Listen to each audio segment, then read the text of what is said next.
looking at my clock, and it looks like we're on the hour wherever we are in the world. So welcome everyone. Bom dia. I'm Anasuya Sengupta, and this session is all the questions that you were holding to yourself yesterday as I spoke during the keynote and didn't know where to put and who to ask. So here I am. I'm going to be helped in this session with by my wonderful friend, Kelly. Kelly will try and watch the chat in case I miss it while I'm responding to any one of you, and help me hold this session. My incredible Brazilian companheira, co-founder and co-director Adele Godoy Brana was meant to be here with you and with me today, but she couldn't make it. So she sends her apologies and regrets, but I will do my best to channel her as I speak to all of you. Without further ado, let's put a few just remind everyone about what we're doing today. The chat is going to be recorded and added to the Etherpad. I would love for everyone to speak their questions by voice if they feel comfortable. If you don't, of course, please feel free to put it in the chat. I'm very aware that this conversation may be difficult for those who are not easy in English, and I apologize for that. I apologize that I don't know more languages, and that the Wikimedia movement has not yet created the universal translator, though I hope we will. So if you have difficulty in English, let's try by speaking in the language of your choice and seeing if there's anyone else in the room who can translate. And if not, then we'll try in English by text in the chat. And is there anything else I've missed? Oh, yes, Christoph, our wonderful tech support, reminds us that I cannot, for some reason, see your hand up signal if you use the symbol that is on your right side, the right side of your screen. So if you feel like asking a question and putting your hand up, please put a symbol into the chat. Kelly, would you put the symbol, or Christoph, would you put the symbol in so people know what that symbol is? We have simultaneous symbols. There we go. Any one of those, right side, left side, something that says, I'm putting my hand up. That would be great. Okay, let's open it up. I know that there are already questions in the Etherpad, so thank you for that. But would anyone who's left a question in the Etherpad like to ask me that question by voice? Please introduce yourself and let's begin. And one last thing, I would love this to be a conversation rather than a traditional Q&A. We're Wikimedians, we love conversations. So let's make this one. All right, over to all of you.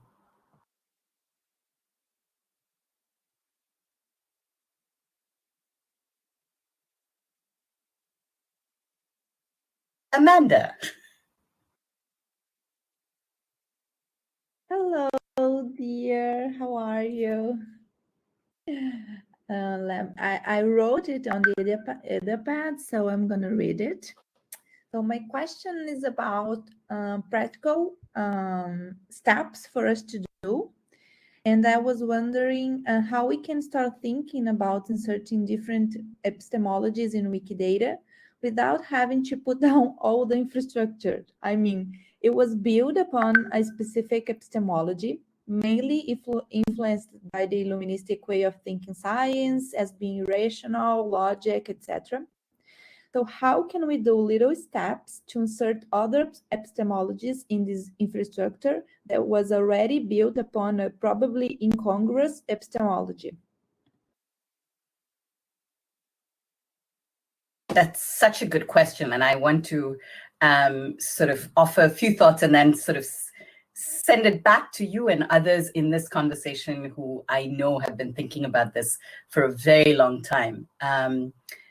So one of the things I think about is that when we want to change a system, we want to do a number of things simultaneously, because exactly as you said, there's already an epistemic frame to Wikidata. There are reasons for that epistemic frame. We can challenge it with love and respect, but and that challenge is important, but it has got built in. At the same time, we don't want to remain with simply that system because we say to ourselves, it's too difficult to change. So one of the ways that I think about systemic change, and I think it's true about Wikidata and structured data as a whole, is to think about the way that an Indian activist put it to me many years ago. She said to me, change is like a multi-burner stove. You're thinking about all the different things you want to cook, and you want to cook them at the same time, but you cook them differently. So some things are on high and other things are on simmer, but you have to know that all of them are being cooked together. So just to say that I think with Wikidata, one of the ways in which to start doing the work we're doing to push the epistemologies is to see whether there is a way in which our taxonomies can actually can name multiple epistemologies, can name different ways of knowing. I'm still trying to figure out what that might look like, but I think if there's a way to say, 16th century science from South Asia versus science, just that level of detail might allow us to say that there are different ways of looking at the world than the only way that we understand it through the categories we have now. And simultaneously, I think we also have to be doing the reimagining. We have to be working with some of our incredible community to say, if we were going to build Wikidata again, Wikidata year 10 actually is looking at instances of a structured data frame that is deeply anchored in a very different epistemology. What would that look like? And we need to be doing that simultaneously, because I don't think we cannot afford to simply tinker around. We want to start building and doing things with what we have, honoring what we have, and at the same time, I think we want to be reimagining and really being bold and imaginative. Wikimedians are bold and imaginative, otherwise we wouldn't be here. So let's be bold and imaginative about Wikidata. So that's my thought. If anyone has additional thoughts on this, because it's such a good question and I think a primary question, I would love to hear that. So I'm just opening this up as a response to Amanda's question. Please feel free to jump in.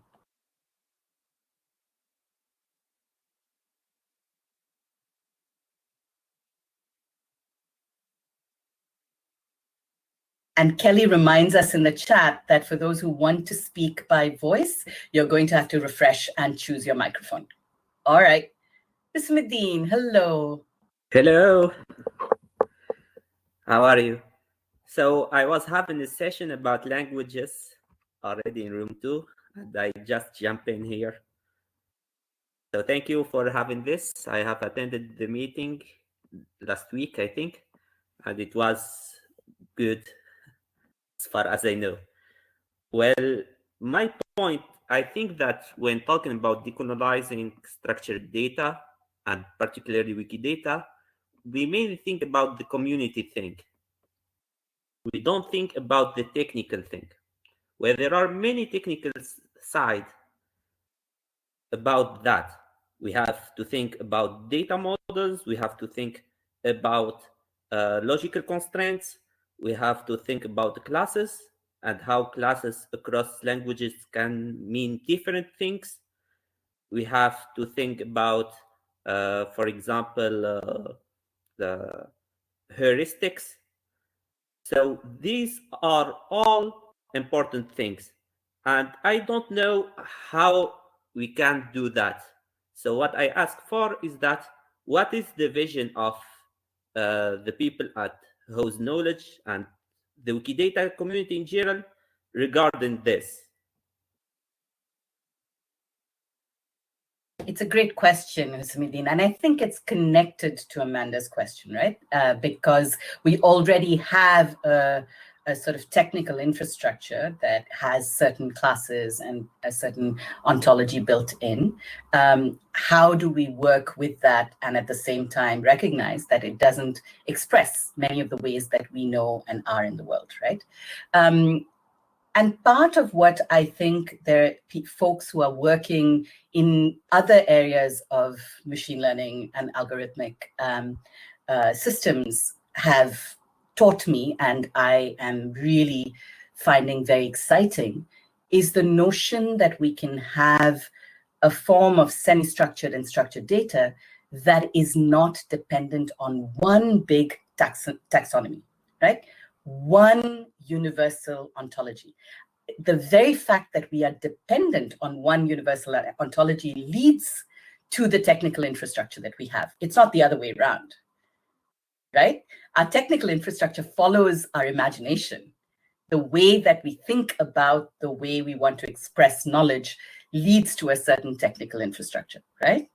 Though then, once you have that technical infrastructure, you can get into technical creep. You can get sort of stuck in that infrastructure. And we know that that's an issue. But it's really critical, I think, that we start thinking about ways in which we are able to have smaller data sets, potentially smaller, more contained ways of thinking about taxonomies that are more localized. And again, just a reminder to everybody that local doesn't mean small. Some of our communities are very large. Some of our regions are very large. Some of our issues are incredibly large. But there is a way in which I think, rather than thinking about big data, what happens when we start thinking about distributed forms of data and distributed forms of ontological systems, right? And that, I think, may be one way in which we start pushing back against this notion of a universalizing technical and social infrastructure that it underlies the way that we think about knowledge. There's a very good paper on this by Alex Hanna and a co-author whose name I unfortunately forget right now, but both of them have written about what small data sets might look like. And I think that idea of small data sets and therefore more distributed ontologies might be a way to start. Yeah, there are folks who are already talking about this may not be possible. Jan, for instance, says, I don't think it can be several ontologies. And I think the interesting thing is we're limited by our imagination. I think if we had imagined structured data in a different way from the start, then we might be doing this differently. One of the ways that I think about it is that at the beginning of Wikipedia was in different languages, and the very fact that there wasn't interoperability between our different language wikis meant that there was incredible context-rich writing in each of our languages, right? And then what happens when you start making the interoperability possible, which is important, we know it's important, but what happens if you make interoperability possible only through one language? Say we only take English as the way that we make it possible, right? You then lose the flavor and richness of context. So I think there's a really interesting way in which I think imagination is key. Jan, just as a point of reference, I'm just quickly looking through the chat. And ontology is a system of categorization. That's the simplest way to sort of say it. I think that is right, Susanna. That may be one of them. There's another one, I think, around smaller data sets, but I will find it and put it into the Etherpad later. So I'm going to shut up now and ask Kelly about other questions. Right, so thank you so much for that, Husamidin. And I think we'll take a question from the Etherpad next. Erica, would you like to vocalize your question?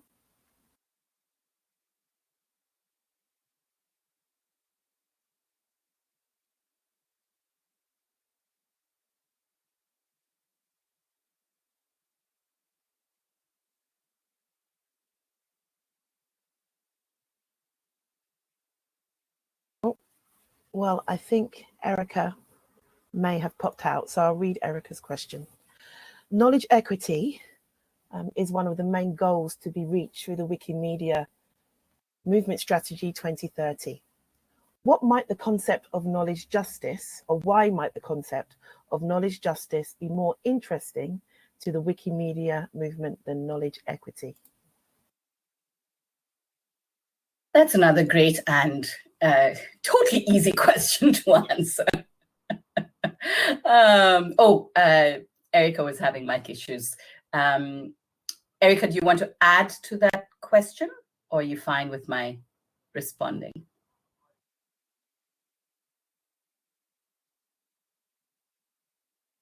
Okay, I will respond then. Here's the way that we think about knowledge justice at Whose Knowledge, and there are many different ways of thinking about this, and I know Kelly's thought about it in many different ways. So Kelly, I think I would love to hear your thoughts on it as well. One of the ways that I struggle with the words diversity, inclusion, and even equity is that the ways they get defined are often, once again, by those who have power and privilege in a particular system, right? So just think of the word inclusion. You're already assuming that you're at the center. Think of it, spatially, right? You're in the center of a room and you want to invite people into that room. That's how you include. Isn't that interesting? What does that mean? You're already in the center of the room and people who've been outside the room, who have not been able to come into the room, are now being invited by you to come in, yeah? And sometimes with equity as well, people forget that the reasons we need equity are deep historical and ongoing structures of colonization, of patriarchy, of homophobia, of classism, of all the different interlocking systems of oppression that exist in the world today, right? And so when we think about knowledge justice, for us, we are centering intentionally and extremely politically with a small p, right? From the point of view of social justice, we are centering those who have been marginalized by these structures of power and privilege. So the leadership, the imagination, the design of communities that have not had a traditional say in technological, socio-technical systems are for us the ways that we think about knowledge justice, centering their knowledges, centering their leadership, centering their imaginations, and then rethinking and redoing the ways in which we are, in this case, understanding of knowledge and digitally connected. So that's the way that we think about knowledge justice. But Kelly, I would love to hear your thoughts on it, because I know you think about it a great deal too. Thank you so much, Anasuya. I think you have an ability to put it much more succinctly than I ever could. So one of the key ways that I think about it is through a metaphor, and we'll extend the metaphor that you almost used yesterday, which is the example of the metaphor of the pin factory, which I think is Adam Smith. So the economist Adam Smith uses the metaphor of the pin factory to describe ideas around systemization and mechanization that gave rise to the Industrial Revolution. What is missing from that whole framework of the pin factory is that in England, at least, the technology, the skill, the craft of creating metal pins or metal needles was brought to England by an unnamed, unrecorded African man who applied his trade on Cheapside, which is a road that goes almost from my side of London to Anasuya's side of London in the 1600s. His name is unrecorded, and his life, much part, is unrecorded. All that we know about him is that at the time, he was written about as keeping this skill of making needles out of metal. This is before in England when needles and pins were usually made out of bone and wood. So this was a significant technological advancement at the time. So his name, his trade going unrecorded is an important part of kind of what is missing from how we understand the world, how we even understand that metaphor that has gone on to kind of undergird so much of 19th, 20th century thought around economics, around industrialization.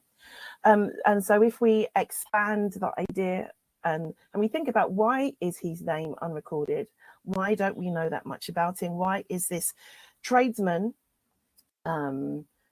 ordinary Londoner, why is his story missing so much from how we think about Adam Smith's metaphor of the pin factory?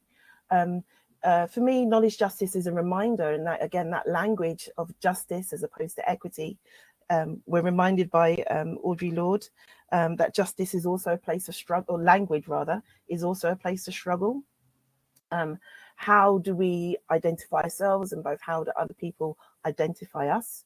All of these inform the epistemologies, the systems of knowledge that we use, that we replicate on Wikidata, and that we understand our world.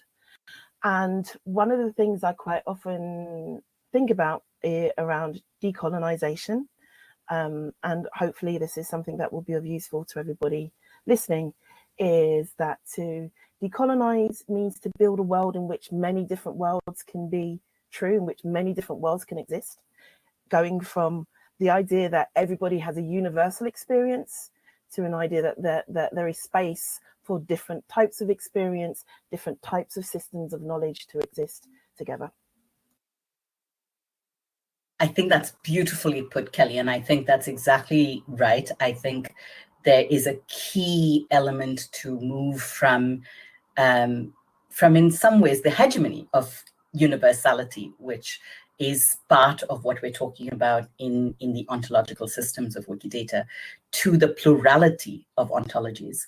And I can see some really interesting pieces in the chat that I'm dying to respond to, but I'm going to hold back and ask for more questions.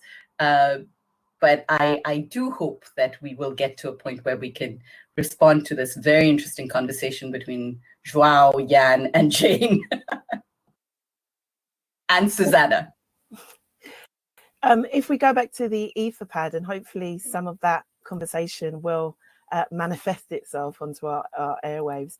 But Marco, would you like to ask your question?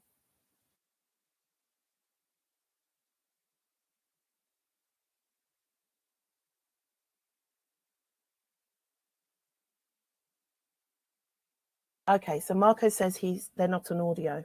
So I'll ask Marco's question. Do you consider structured data as inherently based on European Western cultures, values, identities, and therefore also in consequence handicapped? Or do you reserve your critique primarily to instance data / content on Wikidata? I think my critique is of structured data in general. And I do think that it has been limited by a very particular epistemic approach that is Western in nature, but it's not just Western, because the West is also a multiplicity and plurality of experiences, but a very particular thin slice of the West, or the global North, as we call it, that has privilege, has class privilege, has a very strong frame of the Enlightenment, very much that notion of universality that also disembeds from context. So the fact that you can take something out of context and say that this holds true across all context, it disembeds, it disembodies, so it takes away from body and lived experience. Those are all aspects of structured data as we know it today. And Wikidata, in some ways, has at least the joy and the plurality of all of us in this community working on it. even while it has some of those same epistemic constraints or limitations. So Marco, I am being critical at large. Thank you so much, and I think Marco has a response there as well. We noticed the conversation going on in the chat, so if you would like, if any of the people participating in that conversation would like to vocalize it with us all, please do. But in the meantime, we'll take another question from the Etherpad. Sylvia, would you like to ask your question?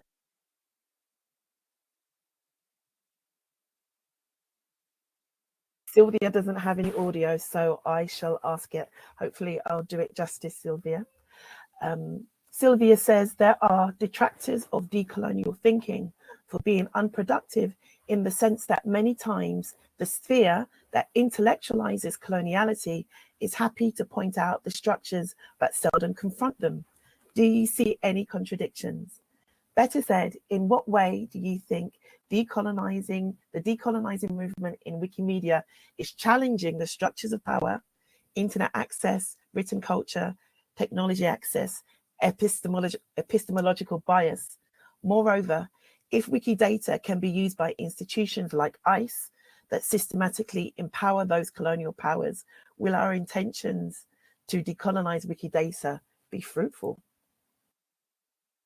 Oh, what an excellent question, and many nested questions and thoughts in that, Sylvia. Thank you. I'll do my best to do justice, but I'd actually love you to speak a little to this yourself, because I know you think about it in multiple ways. I think as Kelly, quoted Audre Lorde on language, we should always be careful about language.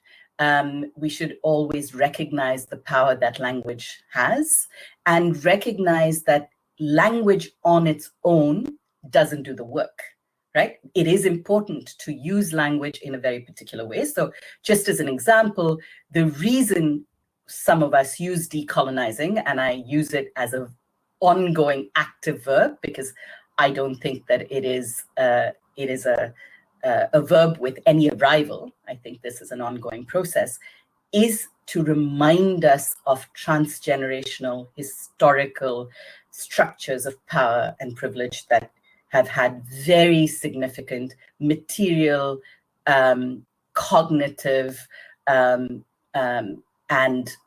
political and embodied effects on all of us in the world, right?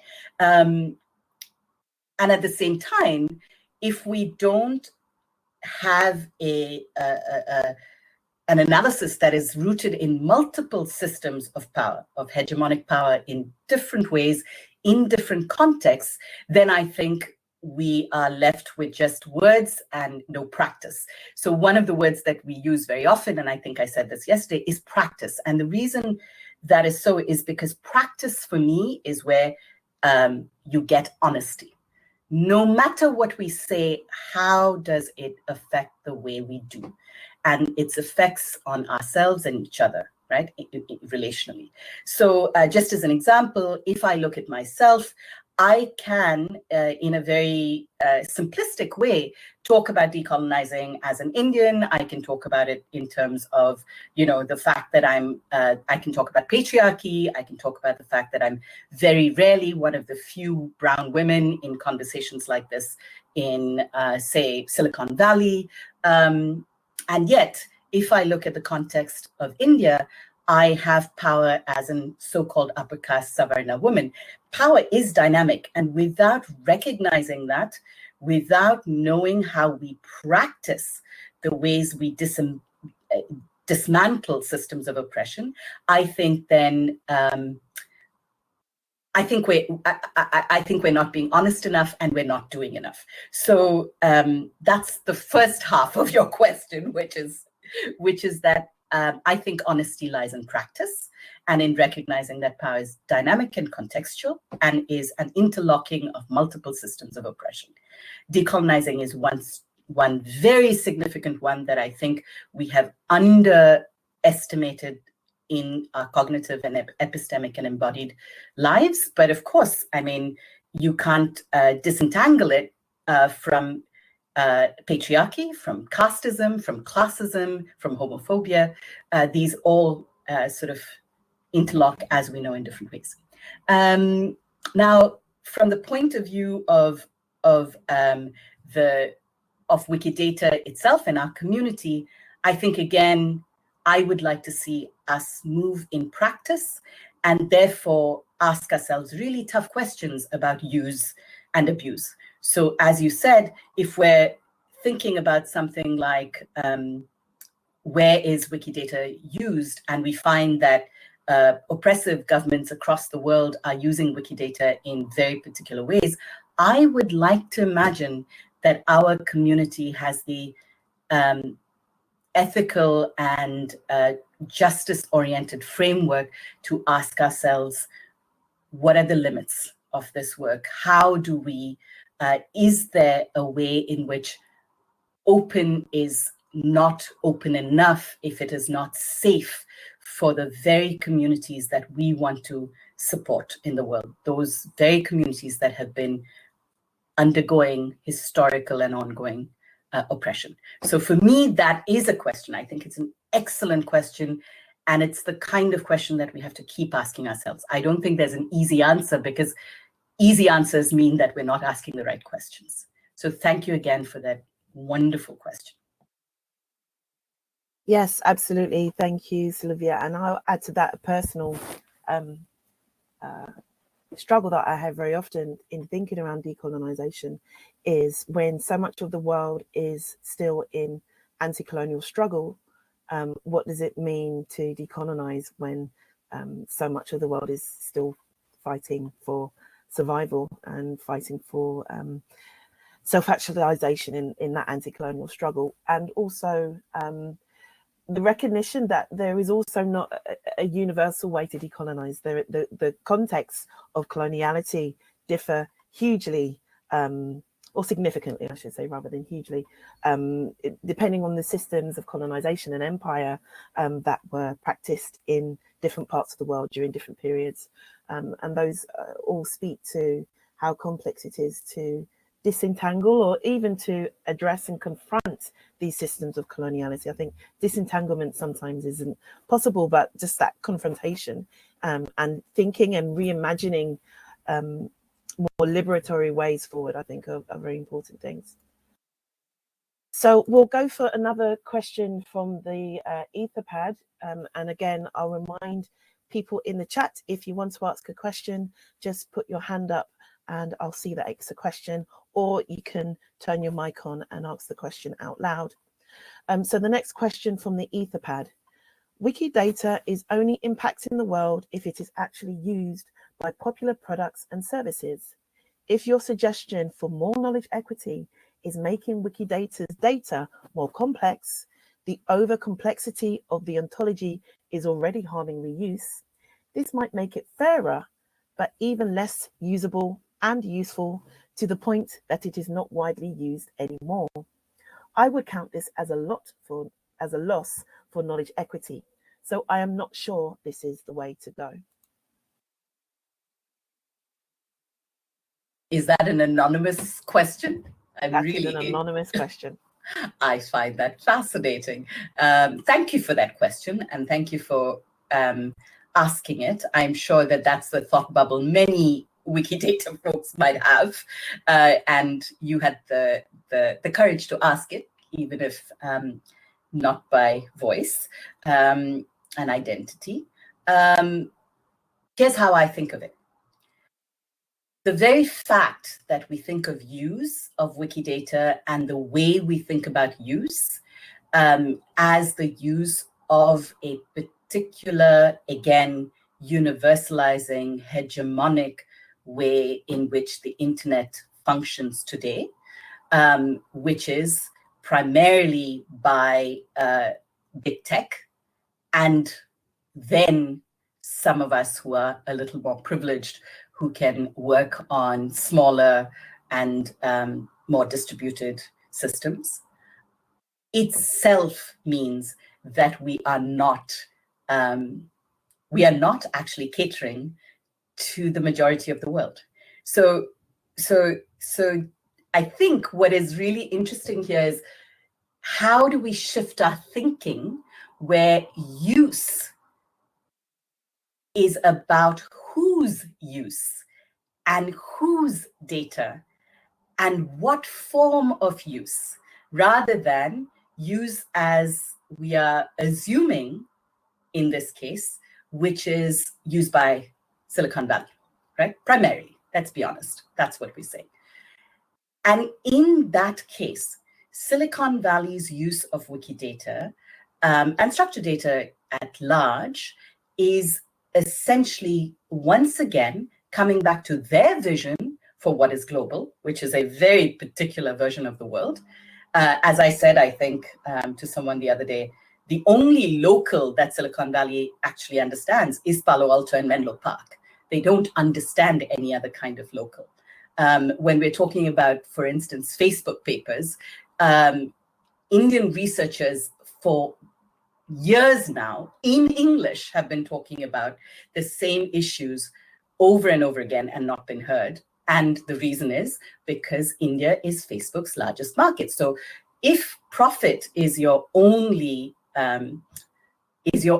method and lens of understanding use, and that is for big tech, and then by 1 degree of difference, Wikidata is in use too, in service of this big tech, not for profit, but by just 1 degree of difference, then I think we should be asking ourselves really critical questions.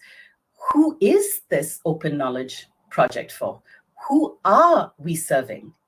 If we are not serving the majority of the world, who is this for? So it is a really important question. And I think that question has to keep coming up in our heads. Because right now, however large and wonderful we are, and however plural our many identities in the Wikimedia movement is, most of the world is not represented in the Wikidata community. It's not represented in the larger Wikimedia community.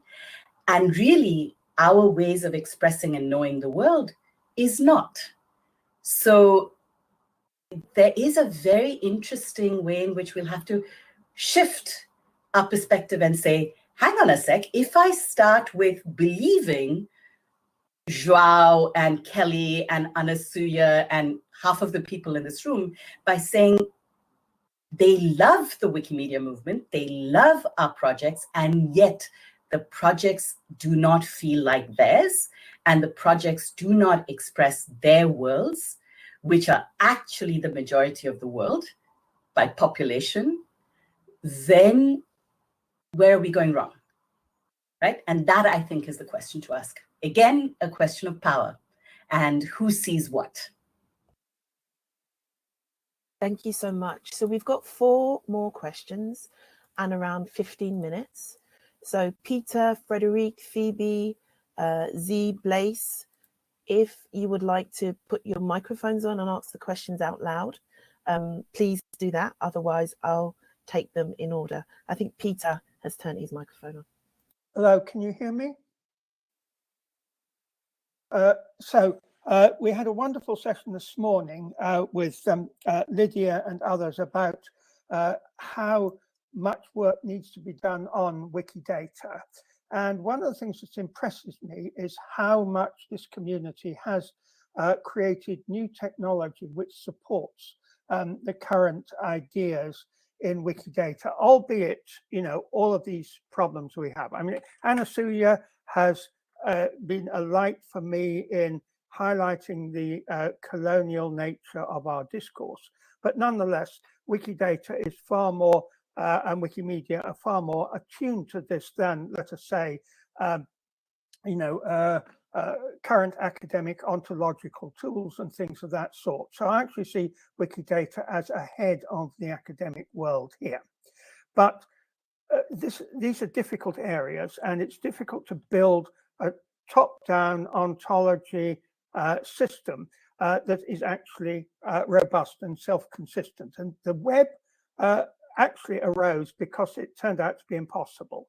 The success of the web was that there were many, many things before Tim Berners-Lee came along, and they were all aimed at making a self-consistent global web, where all the machines knew about each other machines and they talked. And what Tim said is, look, let things break and the humans in the system will sort it out. So I think we have to go ahead and experiment with new forms of linking data, finding out what breaks technically and finding out what breaks from a moral and justice point of view, and mending these things as they come along. Thank you, PMR, for that. And I love the metaphor of the internet itself, reminding everyone that it is the internet because it's over, I don't know, at this point, what, 75,000 networks interconnected through a border gateway protocol. And I want to just use that metaphor to come back to something in the chat that I found really interesting, which is to recognize that the trouble with what we are saying is a universal ontology is not connectivity per se. It is in not recognizing the ways that that connectivity can be infused with power and privilege, right? So just recognizing that how you connect and who you connect and the ways you connect itself can be problematic if you don't think about it in very careful ways. So just as an example from Empire, a whole lot of people will often turn around and tell me, well, you know, the British left the trains. Didn't you love the trains? Don't you love trains? I do love trains. And the reminder for why trains were a connective tissue in India and across the British Empire was not to make sure that everybody in India could travel and see their own subcontinent.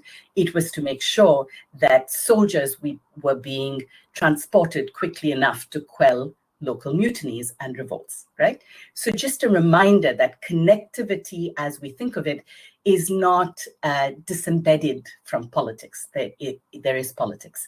I want to say to Paolo and to others who might be sitting with this, that I'm not here to chastise. I am here as a proud Wikimedian. I love being a Wikimedian. But when I offer what I call tough love, it is to remind us that we can do better. And we can do better not by ignoring the difficulties and the complexities, but by looking around. Just in this room, I can see the extraordinary breadth of brilliance and possibility that could help us reimagine together, not singularly, but together, ways in which we can make this work. Right? So it is not chastisement. I'm not here to chastise anyone. I'm not here to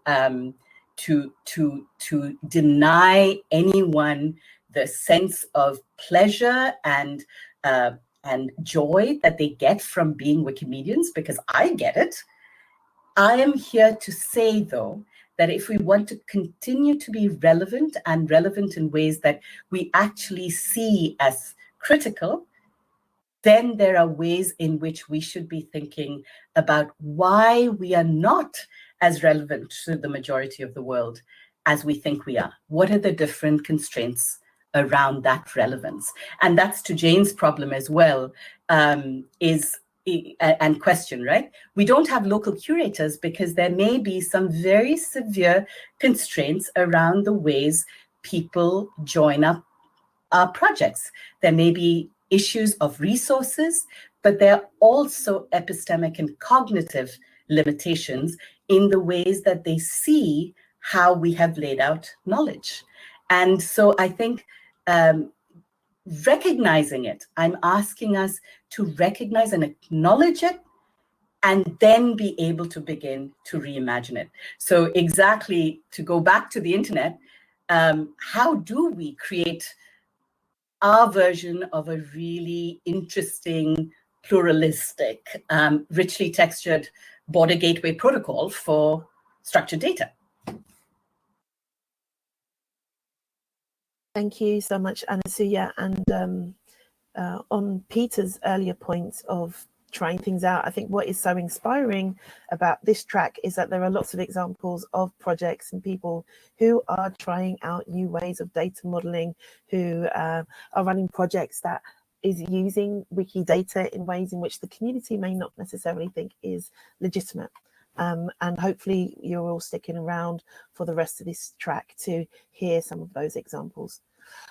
So Phoebe and Z Blaze, would you like to unmute, or shall I read your questions out loud? I can unmute. This is Phoebe Ayers. Hello, Anasuya, and everyone. It's so nice to see you. I am so excited about this talk, and I am really excited about the possibilities here. And my question, I don't quite have the words to express my question. So my question is really around vocabulary and how we talk about things. Kind of in parallel to all these conversations about pluralism and decolonization, there's this very active conversation going on in tech at large right now about how we deal with misinformation, like how we deal with deliberately false information, politicized information, bad theories. And I think it's a issue for all the Wikimedia projects too, right? Like, how do we prevent deliberately false information, etc.? And how, like, these are not the same things. But how do we express that to the outside world? That's my question. And how do we talk about these two ideas sort of in parallel productively? That's a fabulous question. And I actually had a slide, because I thought someone might ask me that question, and I should have known it would be you, Phoebe. Let me see if I can present it. Okay, let's try this. If I can't, I will do it by voice, but let's see if I can.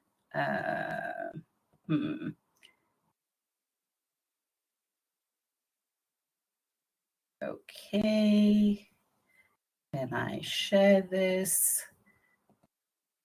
All right, am I sharing? Yes, I am.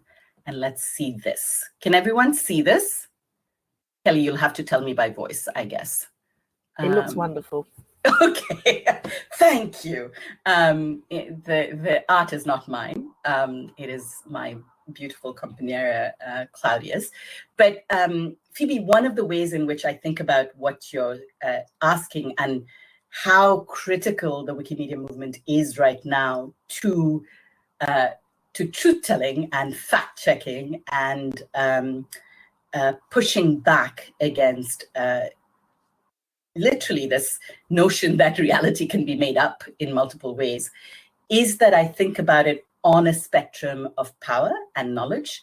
And I think about it not as a binary between fact and non-fact, which is, I think, some of the problems with the way that we have approached this question. And so this is some of my sort of recent thinking on this, and I would love people to push me on it and, you know, push each other. But I see it as a spectrum between fact and lie. And the way I think about it is that you can have fact and you can have multiple truths. Both of those are claims to a certain form of knowledge and information. So, you know, Bailey in his book, Empire and Information, about, once again, you know, the British Empire in South Asia, talks about information as being sort of everyday claims to truth. So fact, I'm sort of thinking of that way. I can say I'm sort of 70 kgs, and that's a fact. But as we, you know, as Elon Musk takes us around space, I may have to say I am 70 kgs on Earth rather than on the moon. Multiple truths are, for instance, socialized and socially organized systems of knowledge that are credible to a large community. And so, as an example, you know, the fact that Winston Churchill was a hero for Western Europe in the Second World War is something that is a truth for a large swathe of people. And simultaneously, for those of us who were part of the British Empire, he was a colonial. He actively fought against the independence of British colonies in Asia and Africa. And so for us, he is not a hero. And that is also truth. Both of those have context. Now, when you come to the ways in which reality is being made up, the reason I think of propaganda and lies is because in every instance that I understand the way propaganda and lies are used, it needs one community that is actually majoritarian from the point of view, not necessarily of number, in fact, but that has power and privilege in a particular context, undermining and completely suppressing the knowledge system of another community or of other communities in order to propagate their version of the world. And so for me, I find this spectrum far more useful than the fact, non-fact binary. And if there's one thing that you'll all recognize from this, and Sylvia just put it beautifully in the chat, I think about our world as being very limited if we are in a world of binaries. So I think of pluralities, I think of polarities, and I think of juxtaposition of multiple complex ideas without seeing them as contradictory. So she put it beautifully, I think, I can't remember what it was, that you can love and be critical simultaneously is, for me, the way that I live my life, and I don't see it as contradictory.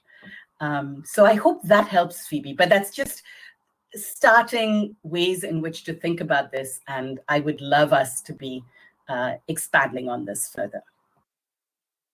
So we only have 3 minutes left, so I'm going to summarize the questions in Etherpad and read them out, because I think they're both very important. So from Z Blaze, what do you think are the biggest challenges for the greater ecosystem to decenter and denormalize the particularities of the past 20 years towards 2030? And from Frederic, could we create a regional language subtag for decolonized English?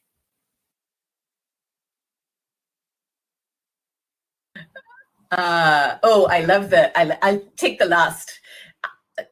Let's decolonize all our languages. I mean, the very fact that we have to keep, I mean, there is a pragmatic nature in which we all have to communicate through colonial languages in general. We've been looking at some data on the internet, and most of us in the world have to access the internet through our nearest colonial language, and that itself is really difficult and problematic, even in a Wikimedia movement in which we are so much more multilingual.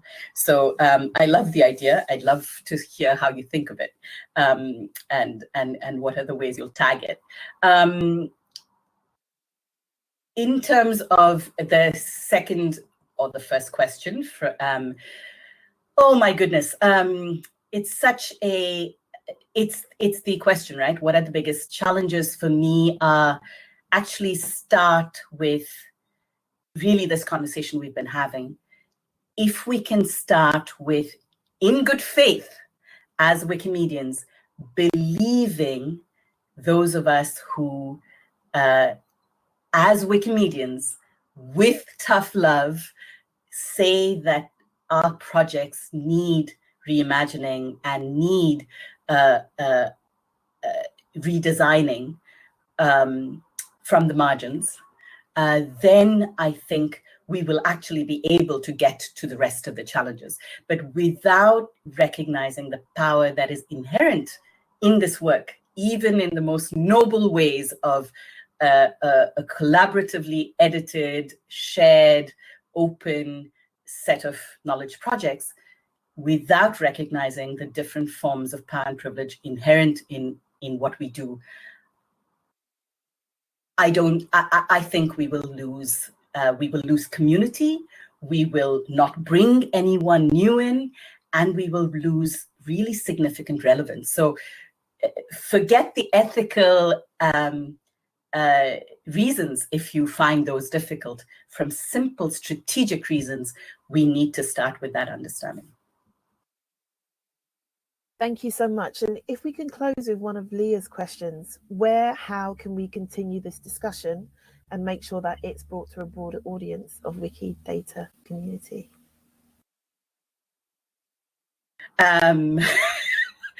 Well, we can continue it during WikidataCon now. I mean, there is another session that we're all going to be part of in a couple of hours, which is some of the conversations we've had, not just as Wikimedians, but other folks who have been thinking about these issues.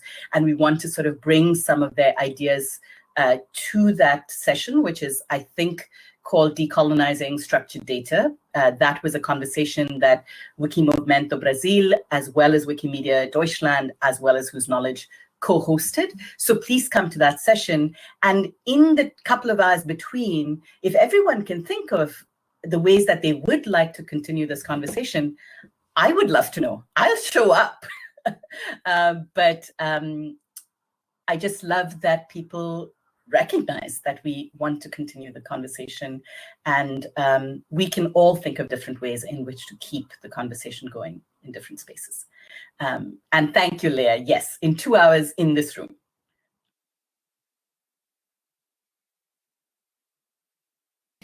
Right, so I think we're over our time. I'm wondering if the same thing that will happen here as what happened in Wikidata, where we just got the plug was pulled and the broadcast ended, but we still seem to be in the room.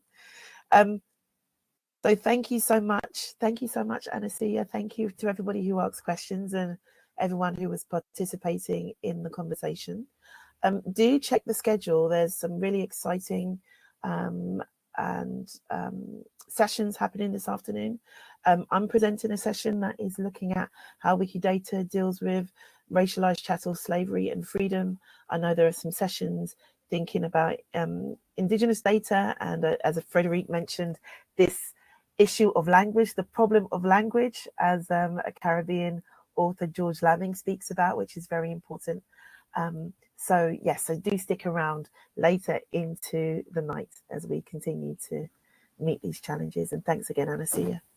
Well, thank you everyone for your honesty and brilliance in this conversation, and especially to you, Kelly. You have been a co-conspirator for a very long time on this, and you came in to sort of hold this session with me with no notice and did it so generously and brilliantly as always. So to be continued. Let's keep going. Thank you so much, everyone.